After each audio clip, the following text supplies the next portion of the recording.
This is Happy Monkey. This is HappyMunkey. Happy Monkey. Happy Monkey. This is HappyMunkey.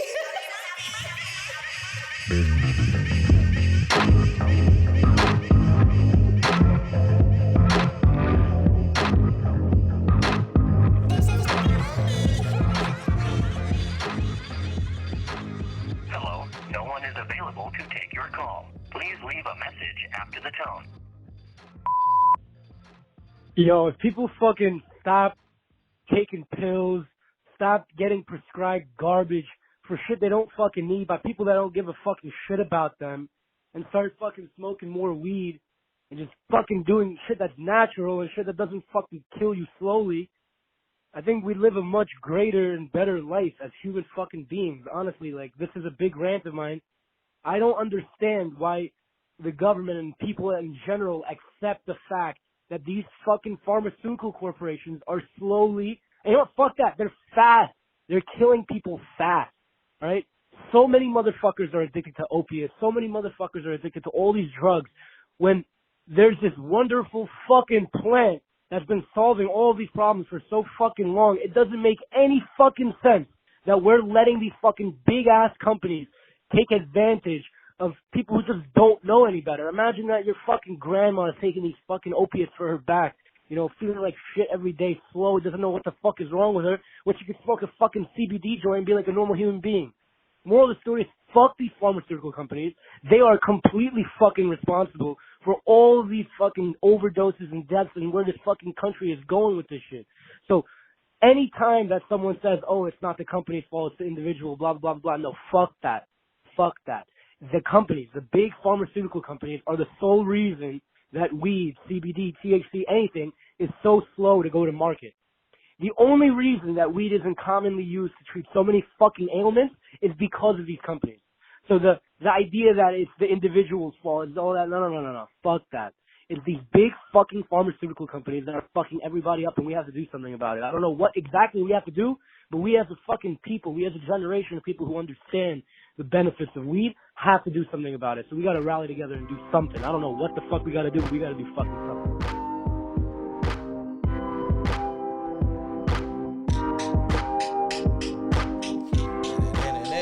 All right, everybody. Hello. Today on the Happy Monkey podcast, we got somebody very special.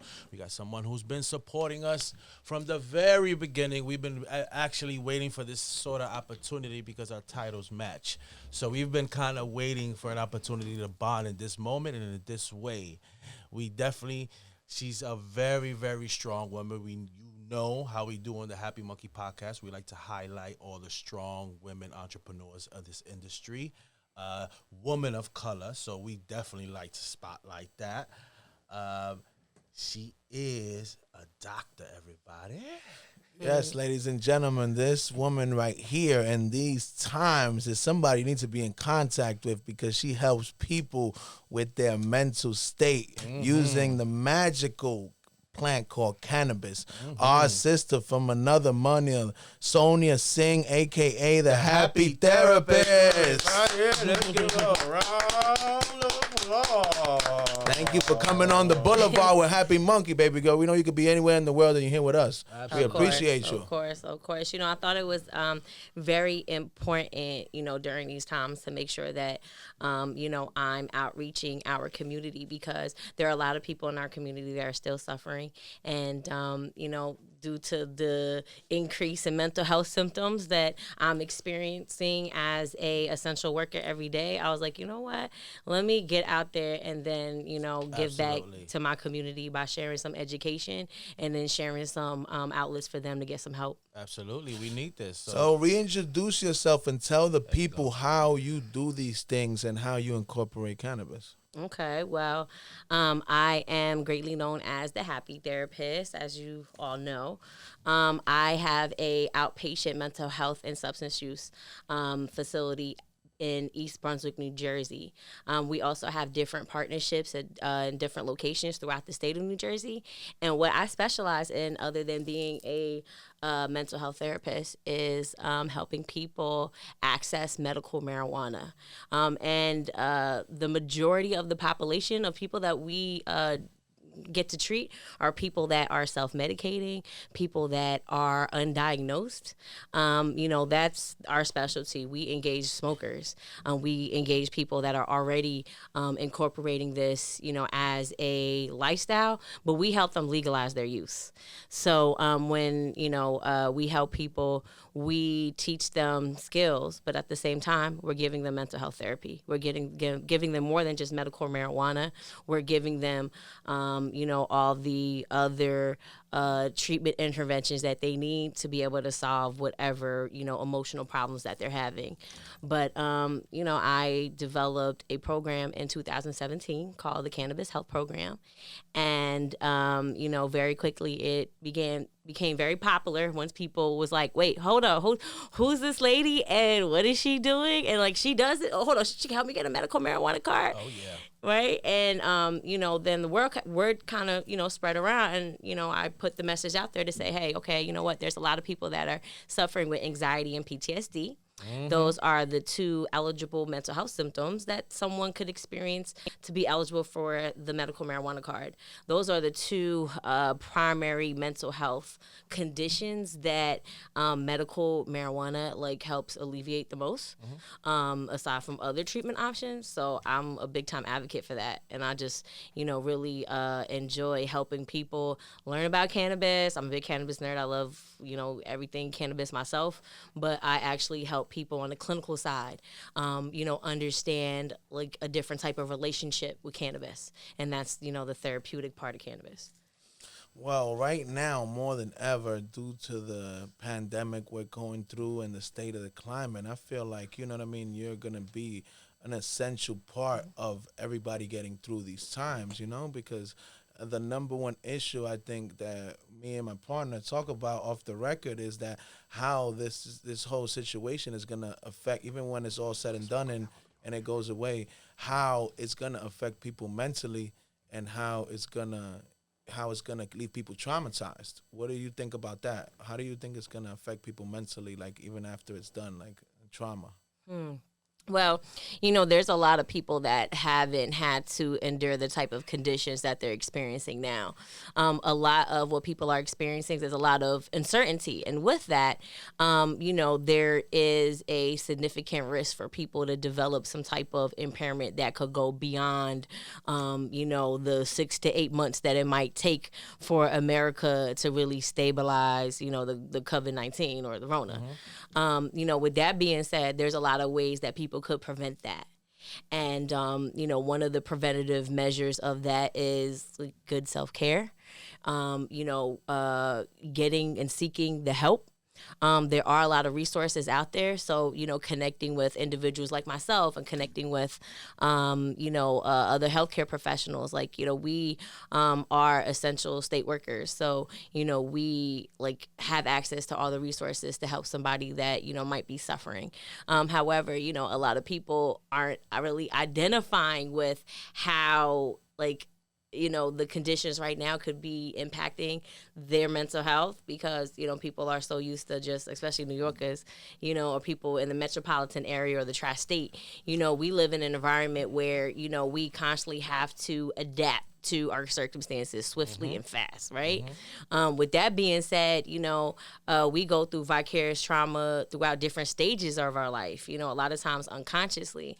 So, I think it's very important at times like this for people to, first off, develop some self-awareness about the symptoms, be aware of what you're going through, and that's the first line of defense to, prevent, yourself from, experiencing some deeper levels of trauma. I have two more questions that go along with that. What do you think about the isolation aspect of what it does to people mentally? And how do you think cannabis can help people through these times as far as medically? Absolutely. Well, I think that every everybody has some level of anxiety about what's happening right now. But there are different, there's different ways that people can actually prevent developing depression, because that's one thing that a lot of people are experiencing right now too. Other than anxiety, a lot of depression, because people are like, oh my God, what's gonna happen? People are getting laid off. People Fear of are the on unknown. no jobs, no work, like not knowing what's gonna happen.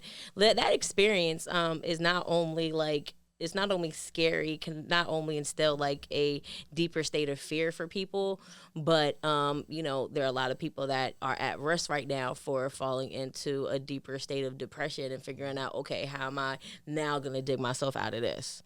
So that's something that, as a people, we really need to, be aware of when it comes to like our friends and our family members. While our friends and family members are suffering, this is a time where we really need to come together, right? And like stretch ourselves to help others like more than, we would on a day-to-day basis. Like this is a time where you do reach out to people that you wouldn't normally reach out to. This is a time where you do check in with people because there's too many people alone. Too many people that don't have anybody, and they're just, they're struggling. Sometimes just knowing that somebody cares, right, could help people shift the way that they're thinking and feeling in a moment. So like I said, reaching out to loved ones, distant ones, people that you don't usually talk to, anybody that you care about, just spread the love, and try to be as positive as possible because, it's inevitable. There are a lot of people that are suffering right now. Yeah, and like we were talking about before, and I like to say is that the media at this moment is promoting fear because this is what they thrive off, and that's not something I want to promote as far as when we're talking about this situation. You know what I mean? Because they're promoting fear, they're promoting panic, and people are out there like bugging out and freaking out and like, buying the wrong thing. Like, go buy some vitamin C. Because people are confused. They don't know what to buy. They're like, oh my God, the world is ending. I went on Spotify and I was looking up coronavirus songs. Because there's just so much media out there, and I'm like, what are these people like?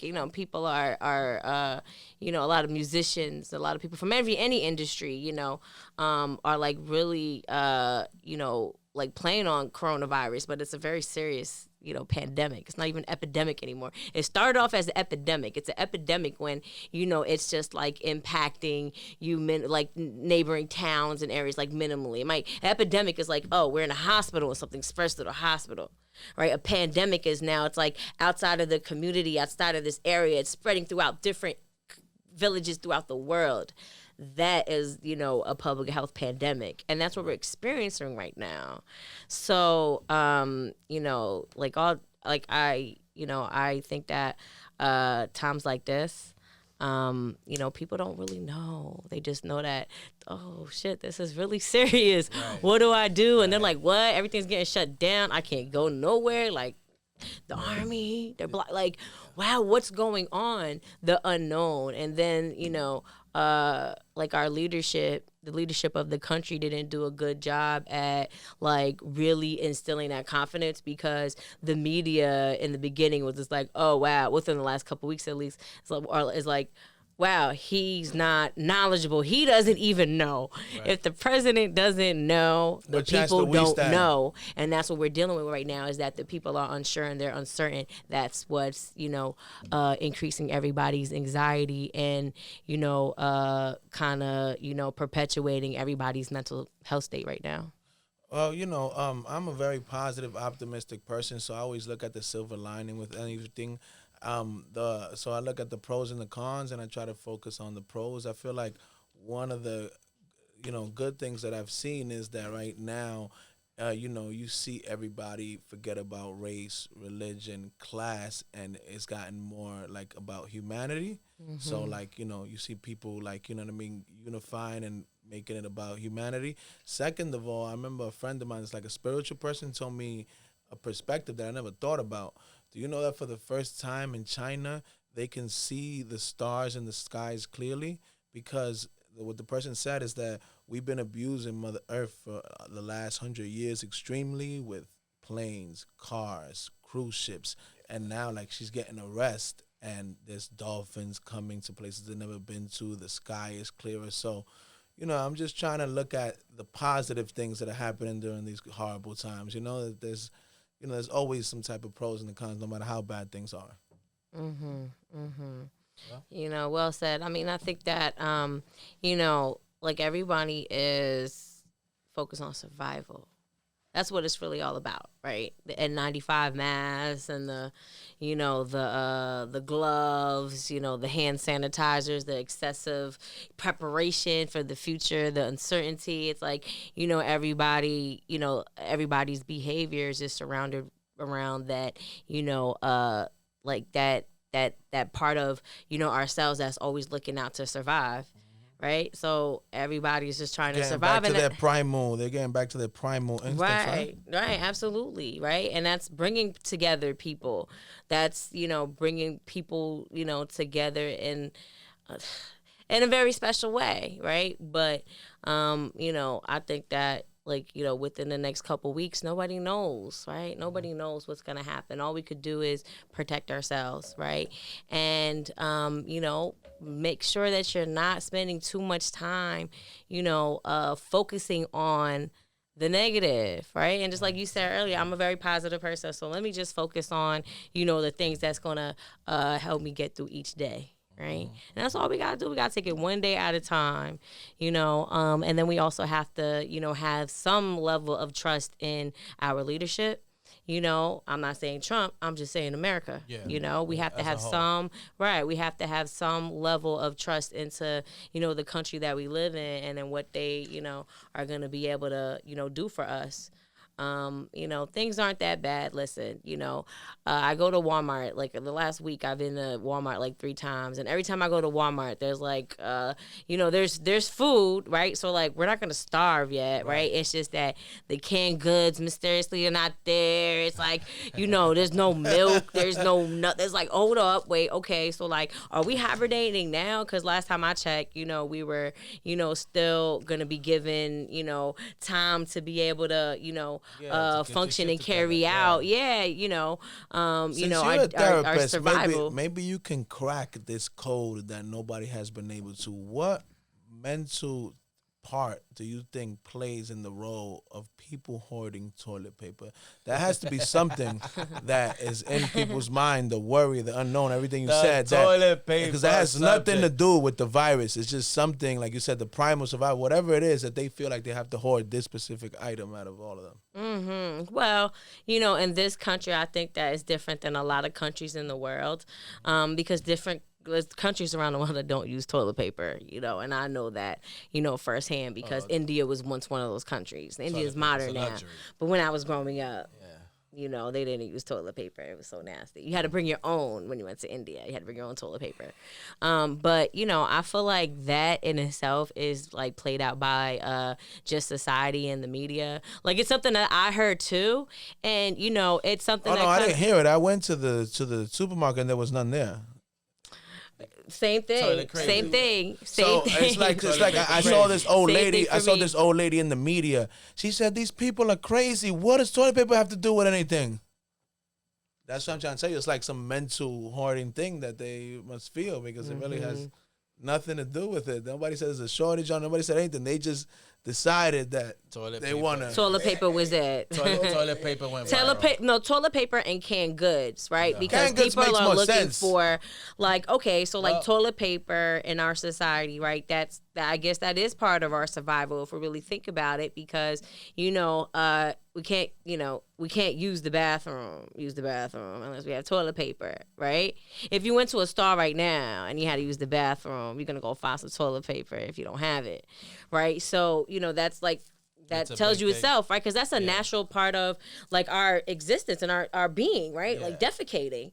So just like eating, right? Just like people are, right? They're hoarding up on canned goods and they're hoarding up on, things that they need for survival, and we just live in a very clean country, so you gotta have toilet paper because it's not like a third world country where they use their left hand because they all right with their right. Some shit like that, right? Or Yeah. the fucking shit in the Happy latrine. therapist. So we gotta, cause we gotta always help. The things that we go through make us who we are. So we need to help people understand how did this journey start for you being a therapist, and walk us through that, and what was the epiphany? Oh wow, okay. So once upon a time I was a pre-law major. I went to Rutgers University. Shit. And when I was at Rutgers University, I was in a lot of my pre-law classes, and I used to like challenge things always from a social perspective. I was always, very mouthy, and I You're an outspoken woman. We know that. yes, and everybody knows that. But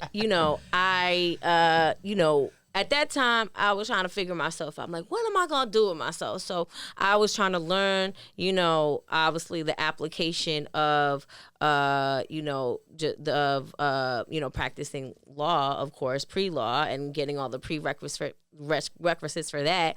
But then I was at the same time trying to start programs in Newark, New Jersey, because I went to Rutgers in Newark at first, and I got my master's from Rutgers in New Brunswick. When I was in Newark, New Jersey, I just, with my friends, we tried to start like our own food bank, and we were starting little social programs around the campus and then in the surrounding areas and stuff. And it was just something that we were doing for an organization that we created at Rutgers University for our law program. And, we were just doing community outreach. It was also like a class, an elective that we had to do. But it just was so natural to me. And everybody was like, Sonia, you'll make a really good social worker. And if you keep on going to school, you could become a therapist. I don't think you'll be a good therapist. And that was like the first kind of epiphany. However, people always told me that. They're like, Sonia, I could see you. Like, you would be a good therapist. You did some of the things naturally before you even got into it. Right. Because I started off as a social worker. And then I did social work for a couple of years. I was a medical social worker. I worked in hospitals. I worked with a lot of older people, and older people are liberal to cannabis. I do work with seniors. I've outreached seniors. They're like, oh, wow. They're fascinated by it. And they're at a stage in their life where they're just like, who gives a fuck? Let me try it. Right. So, I worked with seniors that had like Alzheimer's and dementia for many years. I worked in long-term care. I did hospital social work. And then, when I was in my early 20s, I had a lot of friends that were suffering from addiction. And I seen how it was impairing their life, people in my family, people that are really close to me. And I was always helping them. I was always in it. I was always going through the drama with them, but on the other side, because I had my shit together, right? And, I seen them suffering. And, by the time I switched over to, pursuing a social work degree, I was still a young girl. I was trying to figure out, like, all right, what was going to be my concentration? What am I going to do? And I just ran with, right, while I was learning the education at Rutgers University, I just ran with, what I felt passionate about. And I was like, listen, I need to help my friends and family. If I can't help my people heal, how am I going to help other people? So it started, like, that's how it started off. And then, I was counseling, my boyfriends, because they all had drinking problems, and, they was around people that, were partying and, using all type of substances. And I was like, you guys all need help. You know what? I think I'm in the right business. I think I'm going through the right, going down the right path. So, that's how it started. And then, Rutgers had this scholarship program to train clinicians that would specialize in dual disorders. So that's basically the treatment of mental health illnesses and co-occurring substance use or addictive disorders. So it goes hand in hand. They're called co-occurring disorders. How did cannabis? How did you incorporate cannabis onto this, and how did you figure out that would be something that would work to be a good synergy together, your therapy and the cannabis? Well, I was always a smoker myself. I took a long hiatus because when I was younger, I got in some trouble with the judicial system. And, after I, went through my consequences, I stopped, using cannabis for a significant amount of time. I ended up being a substance use therapist. So straight out of college, I had to get trained. I had to provide 3,000 direct hours of clinical service. So like basically 3,000 sessions for each license that I carry. So during that time, before I could say, hey, I'm Sonia, and I'm the happy therapist, I had to be supervised under people for years. And that's how I was able to actually get my clinical experience and start off my career as a therapist. So then during that time, I worked in treatment facilities where everybody that was coming through was court ordered. So everybody from the hood was coming through and they had to, do a little bit with me, get in some counseling. So, there were a lot of people that were in there for marijuana. So, being a person that had friends that, had my own relationship with cannabis at one time and, that had a lot of close relationships with people that were always smoking, it's like I had a good understanding of the effects of different substances and what placed, cannabis apart. Right. So I knew early on, I was just like, all right, like this is not wait, Schedule 1, this doesn't have the same type of harmful effects that I counsel when I'm counseling somebody that's addicted to alcohol or heroin or benzos or opiates, right? So, I at that time recognized the need, and then the medical marijuana program came out. And, there were people that were coping with the symptoms. But I'm like, you could go do this legally and you wouldn't even be here catching, getting in no trouble. So that's when I was like, wow, but nobody wanted to do it. It was still kind of like taboo. It was taboo. And me being me, I was just like, well, this is what the people need. And remember, I started off because I was trying to help my friends and family. And I just evolved as a professional. I just evolved in my career. And I was like, all right, well, this is what the people need. I was trained as a social worker. And I see that there is a significant population of people that are undiagnosed, that are self-medicating, or not even self-medicating. There's people that are diagnosed and can't get a referral. There's people that are, self-medicating and, that haven't self-medicated and, are kind of curious, But I was like, you know what? We need to make this a viable option for people. The thing is, in the medical marijuana program in New Jersey, there are a lot of people that have a hard time becoming eligible because they don't have the treatment records and they can't get the referral. So that's where I developed my program, and I was like, all right, I'm going to be that link, that gap, right? That intervention for people to be able to access medical marijuana. And that's how the program was started. So, then, from there, we just focused on education. And like I said, I always loved cannabis. Yeah. But then I just became a super cannabis nerd. And it was like everything cannabis forever. And it was okay because it's cannabis. So let's bring it back a little bit back into Happy Monkey World since you talked about that, right? So we asked everybody who come on here, what was their first time did you get high? So what was your first time or first love experience basically with cannabis? Oh, wow. Okay. So the first time that I smoked, I was totally fronting. It was my first time, but nobody knew because I was like, yeah, nah, I smoke. Yeah. I think I was 13. I don't know, I was 12 or 13. And I smoked with, I just remember cutting school with friends. And I'm disclosing this because, I have a past, when I was a kid, I cut school, Still made it to college. But, you're not the first and you won't be the last. Yes.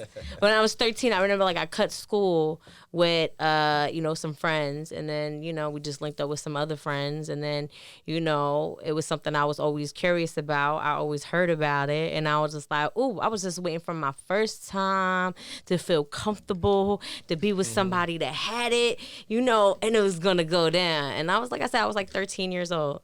So then at that point, the first time that I smoked, I don't know, I was tripping. I was way too high. Was it a blunt? Was it a joint? It was a blunt.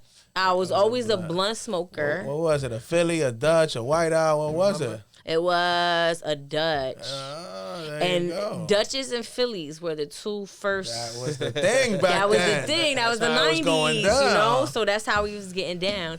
So, yeah. So, it was a Dutch. You know, I You was remember so what high, it but then was? Remember if it was weed? like Like regular some- weed, Arizona? What kind of weed was it? I have no clue. I don't remember. It wasn't that good.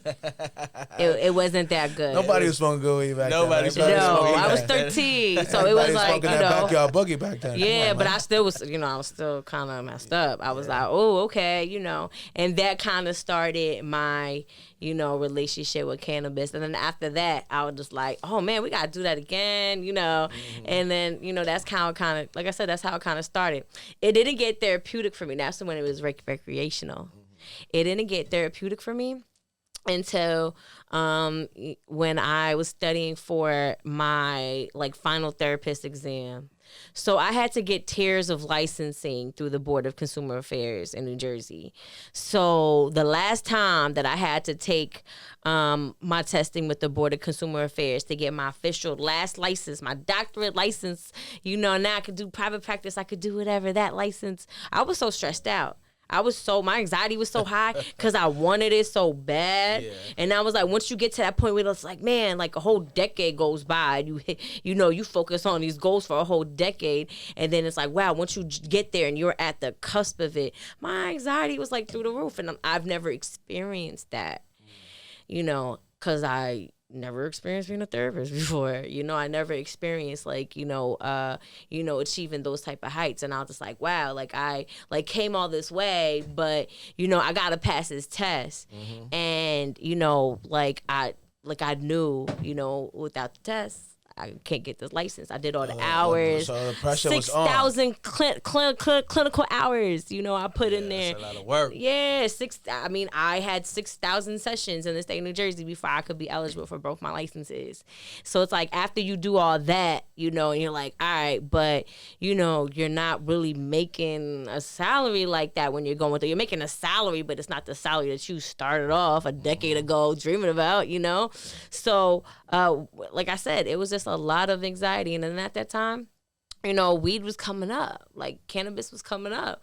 I'm like, oh wow, like I was meeting people and they're like, oh shorty, look what I got. And I'm like, what? He got jars on jars on jars on jars on jars on jars. You know, it was becoming mainstream. Yeah, and I was like, oh wow. And like I said, it was around the time where when the medical marijuana programs was just getting lit in New Jersey. And I was like, wow, okay, you know, cannabis has changed. So I bought a, because I was out the game for a while, and I was like, yeah, you know, my rolling skills is not really there.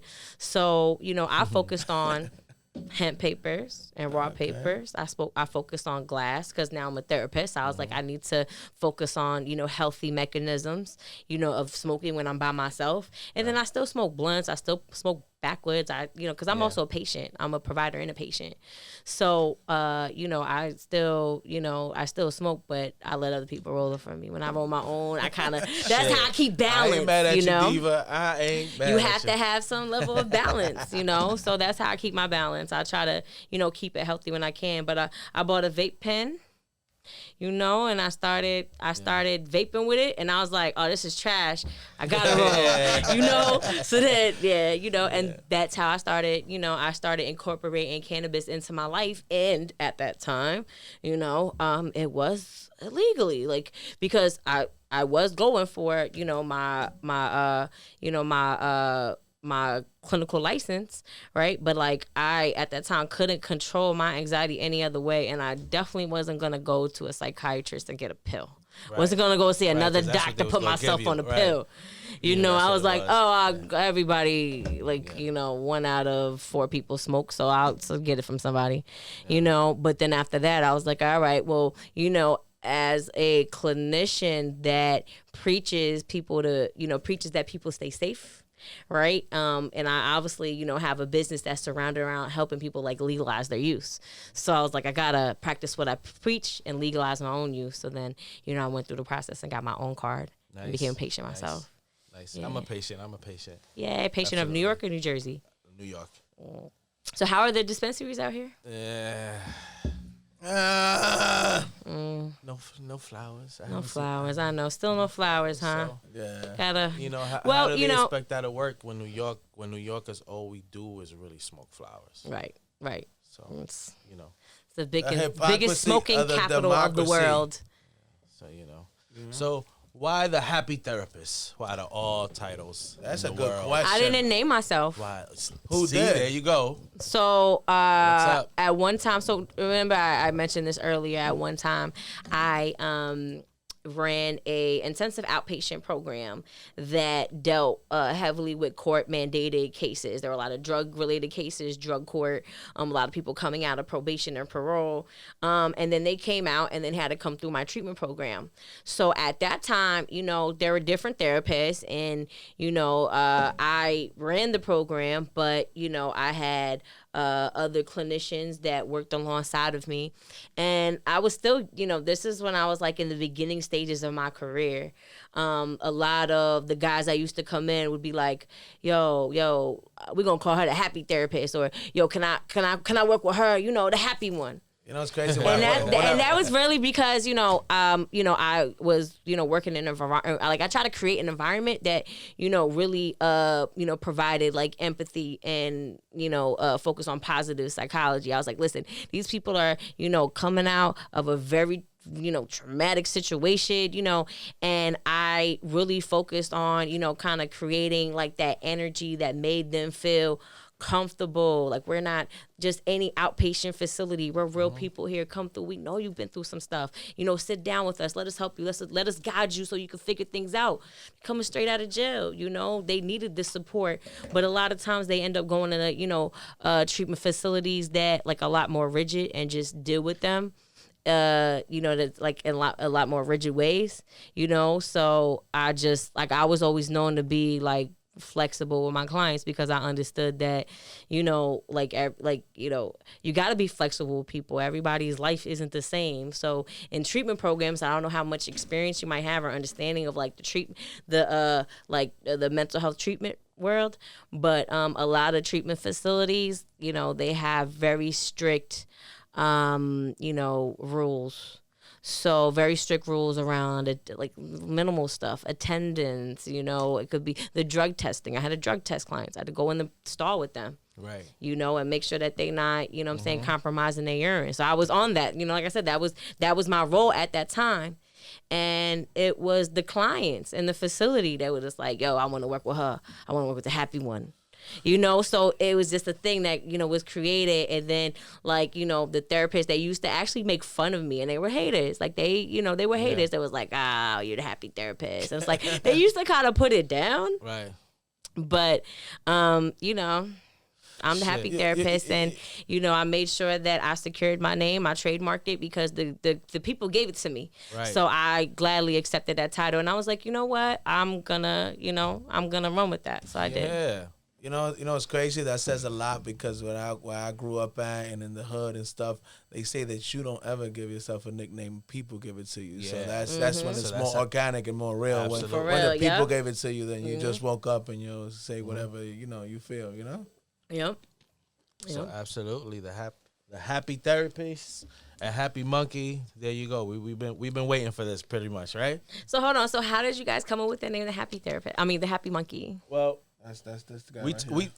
We not gonna get too crazy with it. We went into it in the first episode. I think we in the first one or something like that. We go through it sometimes. All right, I'm gonna go listen to that. But we went to Amsterdam. I went to Amsterdam. And me and him already traveled to California, so we've done a lot of traveling back and forth. So when I went to Amsterdam and came back, I came up with the whole nostalgia of the Happy Monkey and the logo, because I was already into monkeys, and I seen the California flow, I seen the Amsterdam flow, and I felt like something like that was needed to be done here. Mm-hmm. And once I told him, we just went. That's it. We just went in. That's it. Like, it's just. Happy Monkey was something that was made up after all those experiences, and I was literally just smoking one day, and I said, I'm going to make up an Instagram, and I'm going to call it Happy Monkey, and I'm going to show the images of the culture instead of, weed and stuff like that people like to show, especially at the moment, because at the moment I used to watch other weed people's, their pages and stuff, and all they did was just show weed. Right. So I figured, not gonna show weed. We're just gonna show the lifestyle and what people do. People smoking staircases, people smoking rooftops over here. Oh, that's cool. You know, and shit like that. And then the events happen, and after that's it. It just basically went forward from there. Oh, okay. And now we are here. Well, I'm very, very happy that I got to, come by and, talk about, the pandemic that's going on, and hopefully provide. What do you think about these clarity. conspiracy theories out there? What have you heard? I've heard 1,000 of them. Tell me which ones have you heard? Oh gosh, I mean, it's always like different. Somebody like the like barbershop, you hear fans a lot just of like them. send me like videos, right? Like of like different health reports and stuff. So like there was like one that I watched that said it was like from the cells of a bacteria that was created in snakes in China. And I was just like, what kind of bullshit is that? And then there was another one that said that it was like another report that I seen that said that, it was an outbreak from, like, it was something that was mutated from a very elderly woman that had that had the coronavirus. That she was the right, first but one then ever? I don't know, like the strain was created that way. I just, it's a lot of theories out there, We do know that it came from China. That's what we do know. No, we know exactly where it came from. They said that bats have a bunch of coronaviruses. They eat bats in China. They have wet markets, they call them, in China, where, they have a bunch of different kind of animals basically like open all together congregating, and it's possible when somebody was butchering them, you could get it from, I think, the feces or the urine or something like that, and something like that happened. That's what I saw from the scientists, not from the barbershop. Okay. How about this? I have been receiving texts. I don't know about you guys. The fake Everybody Texas? has a cousin, sister's brother that's the janitor for the White House that knows some secret information that nobody else does. Yeah. Your cousin is a cop, and your brother works in the hospital, I and got the inside scoop. Everybody's got a cousin, sister, brother that knows. Somebody works for in the And president's then office. remedies. Like, I get a lot of remedies. Oh, Like, the remedies. People are sending me remedies out galore, like how to prevent it. Like, one was about lemons, and it's like, if you just drink a lemon every day, that'll prevent the coronavirus. I'm like, well, I mean, lemons are very, very healthy, They're Listen good to me. anti-inflammatory, fruits. Definitely good superfoods, but at the same time, the cure for coronavirus? It's funny you say that. It was actually last night. I don't know if you remember. We went to a Dominican. I don't know if you know. We're Dominican. Dominicans are the most superstitious people in the world. We Yeah. went to a Dominican restaurant. Crazy. Well, And you then- guys are, it makes sense because you guys are next to Haiti. And I know how superstitious they are. And this lady was telling the lady that was preparing the food, well, yeah, we know back in DR, you get some warm water, you put some lemon, you put some ginger, and you gargle it, and it goes right away. Yeah, my mom sent me some stuff. It's always like, I don't know, like in India they just have all type of, like health cares that like my aunts and my mom, they just send me, and they're like, yeah, Drink these spices. doctor, follow Dr. Sanjeev's recommendations, and I'm like, who's Dr. Sanjeev? I don't follow my own recommendations, but I really want to say this, the coronavirus is all about, good self-care, right? So like individuals like, all of us in this room, we're strong enough, and we're healthy enough to be able to fight, the coronavirus. If we were to, be exposed to someone that has the coronavirus, there's just some people that are extremely fragile, Have underlying conditions. Right? Exactly, where, just the respiratory, they have respiratory conditions, while they're fighting this virus, their body is like hardly functioning in itself, but then, like I said, there are other people that, went untreated, and that's why, making sure that, you have the confidence that you're coronavirus free is very important. Now, there are testing centers, right, that are opening throughout, New York and New Jersey, and I strongly advise that, people, really try to find where their local testing agency is to, make sure that they're safe because, other than old and fragile people, there are people that were coping with the virus that didn't know, and it just went untreated.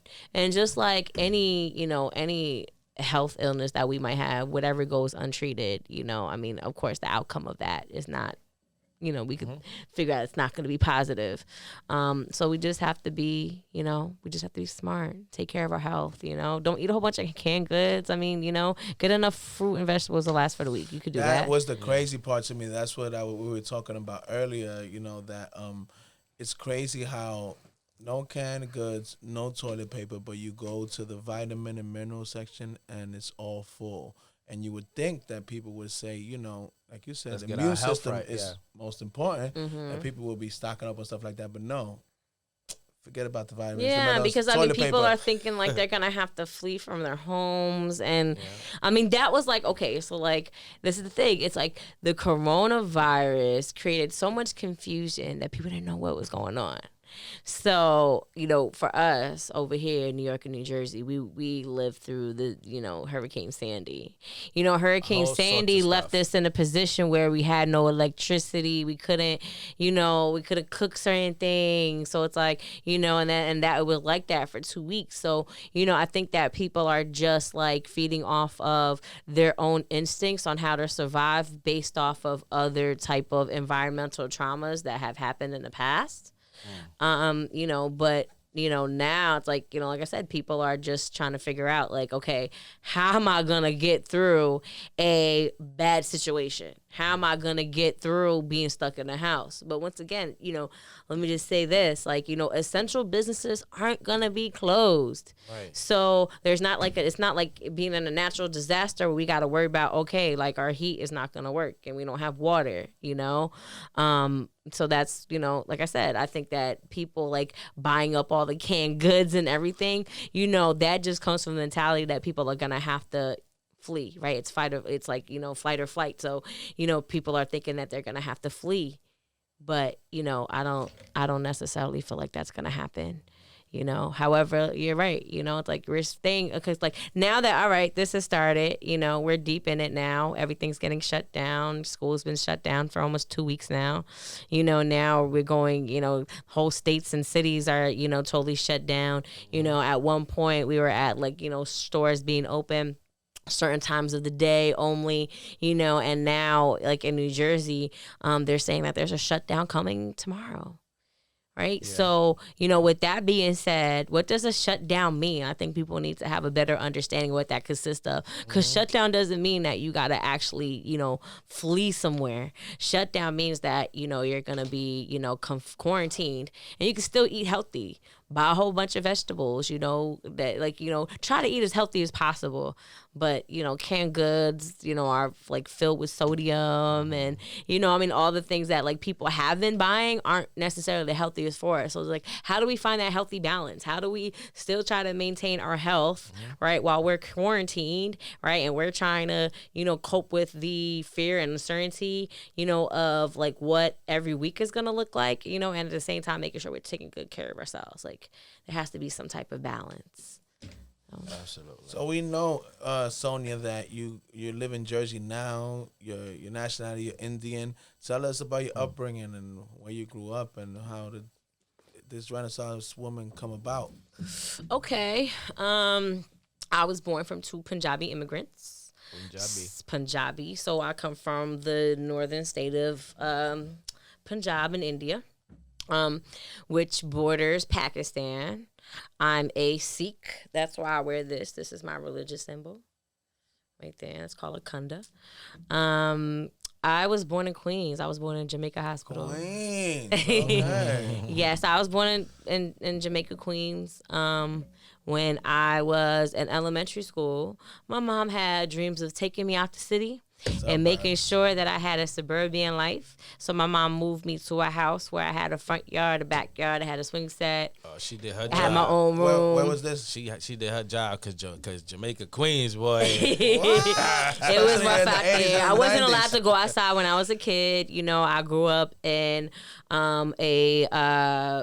very family orientated, close knit small family, and you know, my parents were like any other typical Punjabi family. You know, they were very sheltering.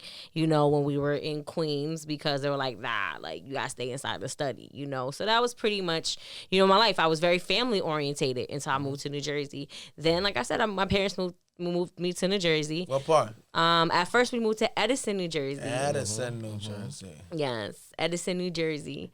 Edison was known, to have like a very high like Indian population, and it's known for that. It's like Little India. So they moved us. They moved me and my family there, and we lived there for a short period of time. When we moved there, it was still very racist. It was the '90s. There was not as many Indian people as there are now, and there was a lot of racism. We just like would have people like leave stuff on our cars, like go back to India, and people would cut up our trash, and it's like it's very like it was Dumb a shit. low socioeconomic Caucasian area.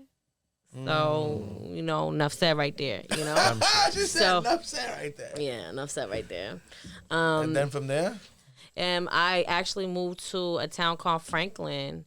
Franklin is next to New Brunswick, New Jersey. It's borders Rutgers University. So I actually grew up like at Rutgers University, pretty much. Like walked down the block, I was at Rutgers University. And then I ended up going to college there because it was just right, it was just convenient. Yeah, that's It was like, school is right here. But I actually went to Rutgers Newark because, I was young. I was like, oh, no, I got to get my own apartment now. I was a kid. She say So- Newark. She say Newark like from Jersey. Newark. Newark. How do people from the Bronx say Newark. We say that's Newark. corny? Right. You see, we say Newark. I don't know. You sound like a white guy. You went from Jamaican to white real quick. Newark. Listen, man, we ain't beat. We ain't beat. We know the Jersey lingo, man. I say it all the time. New Jersey and New Yorkers, like, we understand each other, but we're just like different. Because suburban life and city life is two different beasts, so. But that's my background. I grew up in Central New Jersey, and I've been in Central New Jersey ever since. I lived in Northern New Jersey for like a decade too, when I was in college, But now I'm back in Central Jersey. That's where my main office is. We're right off of Exit 9. This Saturday, we had planned to do our next medical marijuana drive. So you just remember, I was just gonna ask you, what events did Corona mess up for you? Because it has messed up everybody's plans as far as like events and schedulings and engagements. Here's the thing.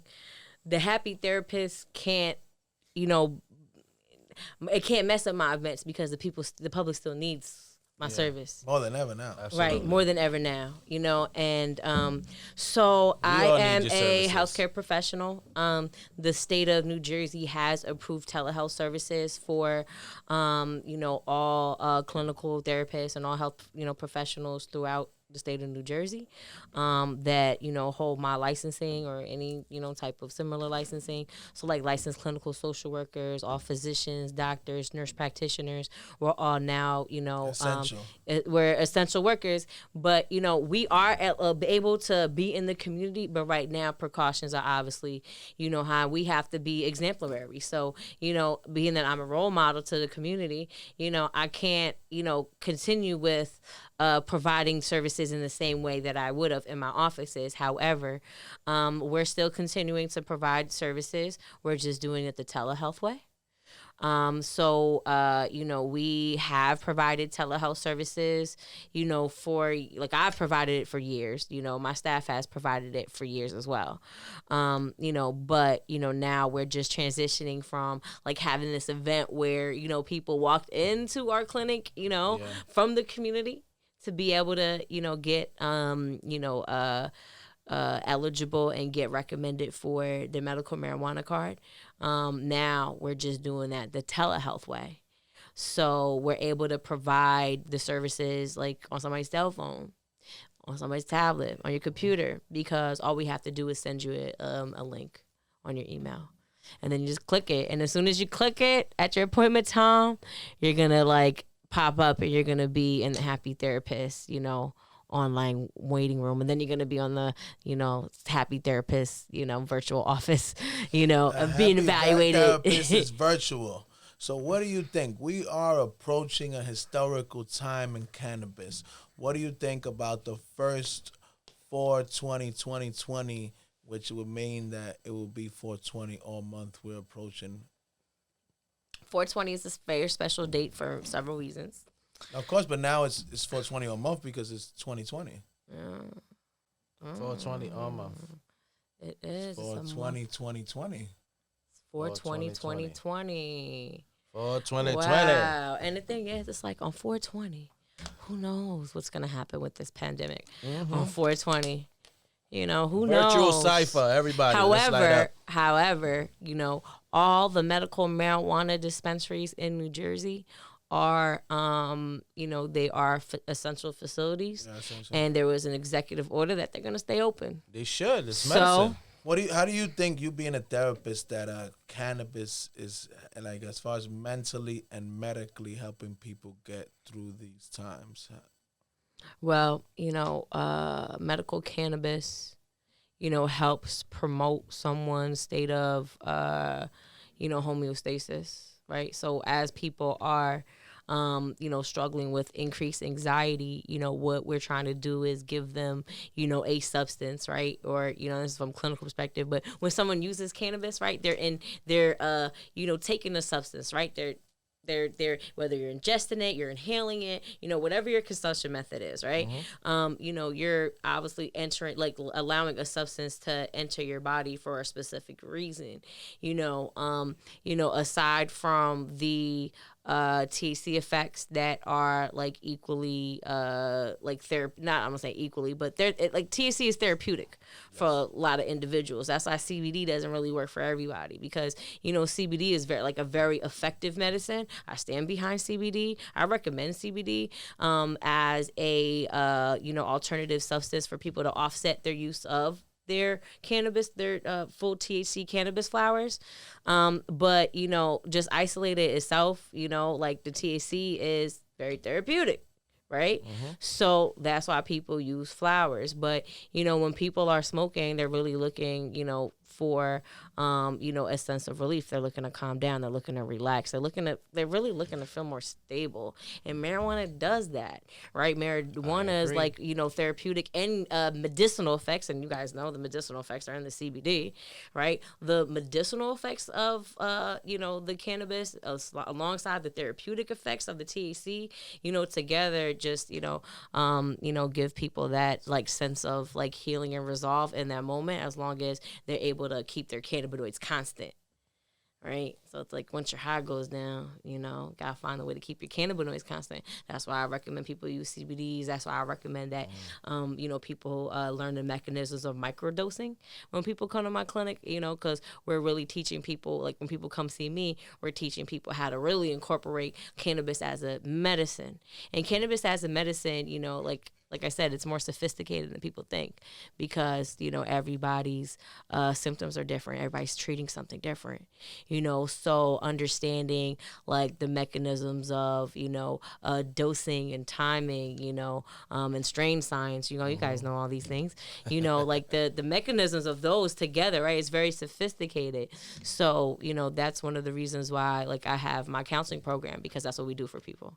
So anybody that comes to get a medical marijuana card from us, you know, when we do our like evaluations, you know, when we provide the actual clinical referral before they get certified, we provide them a medical marijuana counseling session, so that we give them like the foundation. Yeah, we teach them how to ingest. We teach them how to use cannabis medicinally. Yes. Yeah, and that's very important, because, you know, here, you know, we get to talk to all parts of the spectrum, because, you know, here at HappyMunkey, the whole goal of this podcast is that we feel like we're the nexus between corporate cannabis and culture cannabis, and we feel like we can reach the highest size of both. And I feel like, you know, through listening to the Boulevard, corporate gets to learn about culture and cannabis, and culture gets to learn about corporate. And I feel like the biggest issue in the whole cannabis industry and as a whole is the lack of information. So it's so important that, like you say, you do those evaluations and you give people some legs to stand on because, people don't know. Right. And like, the medical and marijuana industry for a long time didn't really focus on education, like, unfortunately, because the industry started with capitalism. The industry started, with, there was a different approach to cannabis.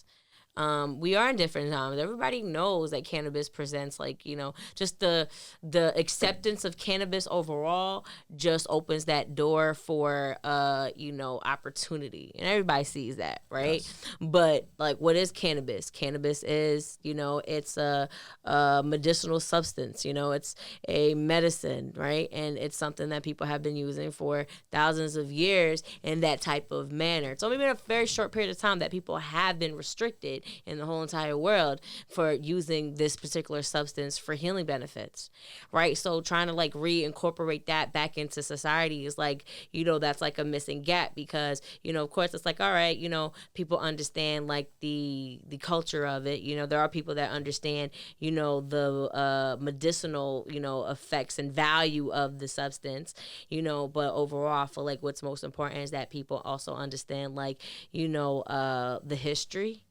of the plant, and the history of the history of the plant, and how they could actually incorporate that themselves, into a daily regimen. How is that going to help them heal? I think that people, they use it, but they use it kind of haphazardly. They don't really know how to use it in ways that is actually providing them that healing value, right? Yeah, even it comes down to, even like you said, even myself, I've been using cannabis for, let's say 23, 24 years, something like that, right? But before I got educated on it, I didn't look at it as medicinal. But now that I'm educated on it, when I'm smoking, I'm like, oh, this is doing this, right, and this is doing that, right. And it's a different outlook and perspective on it. Right. Just teaching people the basics 101s of things is basically the goal right now. So we focus on the biology first. We teach people the biology of the consumption of cannabis. What is it doing to you? What is it doing in your organs? We give them that first. That's the first thing you learn, before you learn about, more sophisticated things. And like I said, in my practice, we focus on, just the effects of the cannabis and how people are going to be able to, use those specific effects to treat their symptoms. And that, is where it gets sophisticated. All right. So where can people find your clinic and, where can they find you, how they can reach you? Can you tell everybody how to Sure. So Coit Health, that's COIT Health, HEALTH.com. So we are the Center of Inner Transformations, the home of the Cannabis Health Program at Coit. So other than COITHEALTH, that's CoitHealth.com. We also have a Facebook page. We have two Facebook pages. We have the Center of Inner Transformations page, and then we have the Cannabis Health Program at Coit page. So that's Canna Health Program on Facebook, and then Coit Health on Facebook.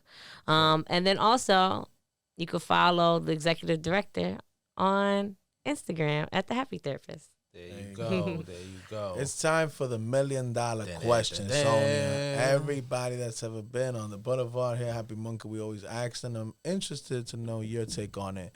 And it's two questions, basically. If you had to describe HappyMunkey in one word, the brand, the movement, everything you know about it, what would it be and why? Okay, so one word? One word. One word, pioneering. Pioneering.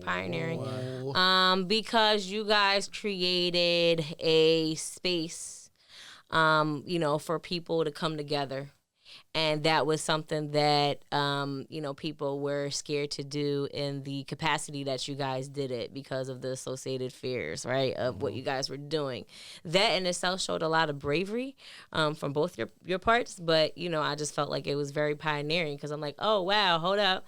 Not to, say anything too much about Happy Monkey, but I'm like, wow, this is the first of its kind out here in the best city of the world. So I felt like that was very pioneering. Now you're making us blush over here with those kind words. That was big. Thank you very much. And nobody's ever used that word. So nobody's ever used that. So word. that's very big. Thank you very, very much for gracing us with your presence. We definitely was a pleasure. It's always been a pleasure. You know what I mean, having you around. Thank you for giving us all these jewels today. Thank you for being the happy therapist. You're the first of your kind on my side from what I've been seeing. You know what I mean? Exactly. And thank you for everything you do for the community and the people, especially, of marginalized communities, don't really have access to people like you. So thank you, because it's needed, and it makes a difference, because like you said, people feel like they're forgotten and there's nobody there for them, and having somebody like you gives them hope. Somebody that, they feel like, you know what, she's not like other therapists. I could actually probably go get some help from her, and that's why I try to do my public appearances and my community outreaches because an individual like me, I feel like has to be out in the community because we have to connect. We have to connect with the people. So I'm glad that, you guys let me come back. I know I was on Happy Monkey TV once, and now I got to be on the podcast. Absolutely. We're all family. Are always going to be family in this industry. Man. Yeah, definitely. So one more round of applause, everybody, for the queen here. One more thing. Yes. You can plug in 2 more things if you want. All right. So first I want to shout out Shabi Allah. Shabi Allah is the public relations administrator for the Center of Inner Transformation. Absolutely. He has been very instrumental to a lot of our growth in New Jersey. So I definitely want to give him a shout out. That is I am Shabi Allah on Instagram. I'm going to just shout him out. And then also, so March 28th, we had a New Jersey's 4th medical marijuana program drive. We have received dozens and dozens of inquiries regarding that drive. Now, we are doing a telehealth drive. So we're going to do it the same day, but we're actually going to extend it. So instead of doing it that day, we're going to do it over the weekend. People that are interested in participating in the drive, getting evaluated so they could get their referral for the medical marijuana card.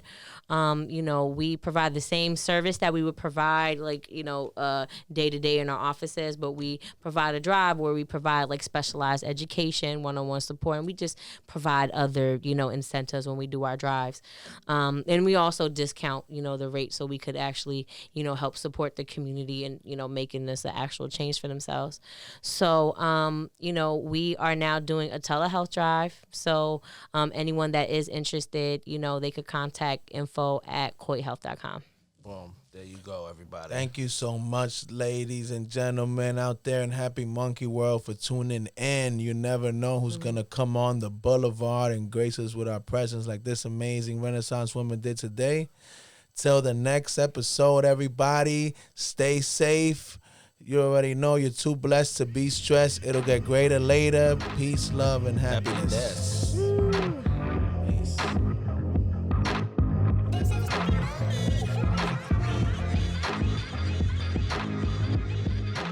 What's good, everybody? This is your nigga Ralph, trying to keep you fresh with the info from Happy Monkey every single podcast. You already know what it is. If you haven't followed us yet, follow us on Instagram at @HappyMunkey_ or Happy Monkey Goodies. Now remember, that's monkey with a U. Also, if you haven't checked us out, we're on YouTube. So check out our channel, Happy Monkey TV. Keep us current, live, and everything with the culture.